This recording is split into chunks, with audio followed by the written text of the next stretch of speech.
Hi friends, welcome to Smilaskitchen. ഇന്നത്തെ recipe നല്ല egg fried റൈസാണ്. നമുക്കൊന്ന് കാണാം. ഈ റൈസാണ് ഞാൻ ഇന്ത്യ ഗേറ്റിൻ്റെ ഫീസ്റ്റ് റൊസാനേൻ്റെ റൈസ് ബസ്മതി റൈസ് എടുത്തത്. അത് 2 കപ്പ്. അത് നല്ലോണം കഴുകി കുറേ വെള്ളത്തിൽ കഴുകിയിട്ട് വേണം നല്ല വെള്ളത്തിൽ സോക്ക് ചെയ്ത് 10 മിനിറ്റ് മാറ്റിയൊക്കെ ഈ ഒലിവ് ഓയിലാണ് യൂസ് ചെയ്തത്. പിന്നെ ഇങ്ങനത്തെ ബൗളെടുത്തതിന് ശേഷം ഒരു 3 കപ്പ് വെള്ളം, ഉപ്പ് ആവശ്യത്തിന്, 1 ടേബിൾ സ്പൂൺ ഒലിവ് ഓയിലും ചേർത്തിട്ട് അരി നമ്മൾ സോക്ക് ചെയ്ത് വെച്ചില്ല അത് സ്ട്രെയിൻ ചെയ്തിട്ട് അതും ഇട്ടിട്ട് നല്ലോണം ഇളക്കിയിട്ട് ലിഡിട്ട് അടച്ചിട്ട് ശേഷം മൈക്രോവേവ് ചെയ്യുക. മൈക്രോവേവിൻ്റെ ഉള്ളിലേക്ക് വെച്ചിട്ട് ഒരു 14 തൊട്ടിട്ട് 16 മിനിറ്റ് നമ്മൾ വെച്ച് അതങ്ങോട്ട് ആകുമ്പോഴത്തേക്ക് ഇതെല്ലാം പച്ചക്കറി 1/4 cup beans, 1/2 cup cabbage, carrot 1/2 cup, spring onion.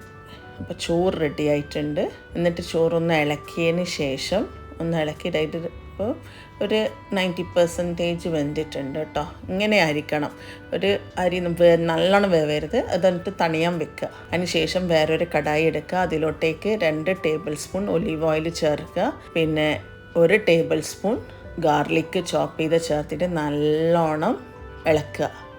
ഇളക്കി ബ്രൗൺ ആയി വരുമ്പോൾ സ്പ്രിംഗ് ഓണിയൻ 2 ടേബിൾ സ്പൂൺ ചേർക്കുക. അതും ഇട്ട് സോട്ടാകുമ്പോഴത്തേക്ക് ബീൻസ് 1/4 കപ്പ്, 1/2 കപ്പ് ക്യാരറ്റ് ചോപ്പ് ചെയ്തത്,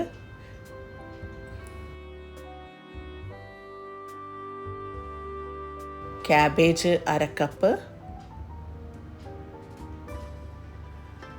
ക്യാപ്സിക്കം ഒരു പകുതി ഇതേപോലെ ചോപ്പ് ചെയ്തത് അത് അതിലോട്ടേക്ക് ചേർക്കുക. ഉപ്പ് ആവശ്യത്തിന്. പിന്നെ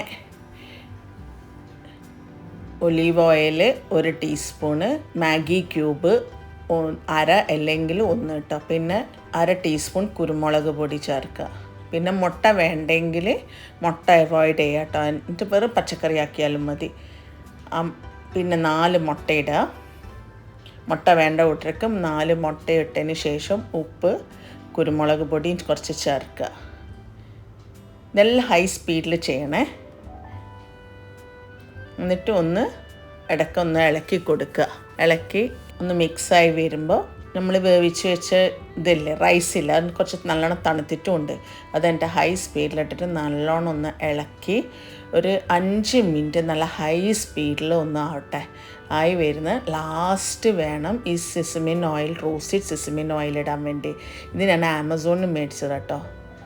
അപ്പം അത് ലാസ്റ്റ് ഇട്ടാൽ മതി. 2 ടേബിൾ സ്പൂൺ അതും കൂടെ ചേർക്കുക. 1/2 ടീസ്പൂൺ വിനീഗർ ചേർക്കുക. പിന്നെ 2 പച്ചമുളക് സ്ലൈസ് ചെയ്ത് ചേർത്ത്, പിന്നെ കുറച്ച് പഞ്ചസാര വേണമെങ്കിൽ കുറച്ച് ചേർക്കുക. പിന്നെ സ്പ്രിംഗ് ഓണിയൻ ലാസ്റ്റ് ഇട്ടിട്ട് നല്ലോണം ഇളക്കി കൊണ്ടുവന്ന് അത് അടച്ച് വെച്ച് 10 മിനിറ്റ് കഴിഞ്ഞ് ഒന്ന് ഇളക്കിയിട്ട് സെർവ് ചെയ്യുക. ഇതാണ് മാഗി ക്യൂബ് ഞാൻ യൂസ് ചെയ്തത്. ഇതെല്ലാവരും ഉണ്ടാക്കി നോക്കിയിട്ട് അഭിപ്രായം കമൻറ്റ് ബോക്സിൽ അറിയിക്കണം. പിന്നെ അടുത്ത ഇതേപോലെ ചെറിയ വീഡിയോ ആയിട്ട് കാണാം. പിന്നെ ലൈക്ക്, ഷെയർ ആൻഡ് സബ്സ്ക്രൈബ് കൂടെ ചെയ്യണേ. Thank you.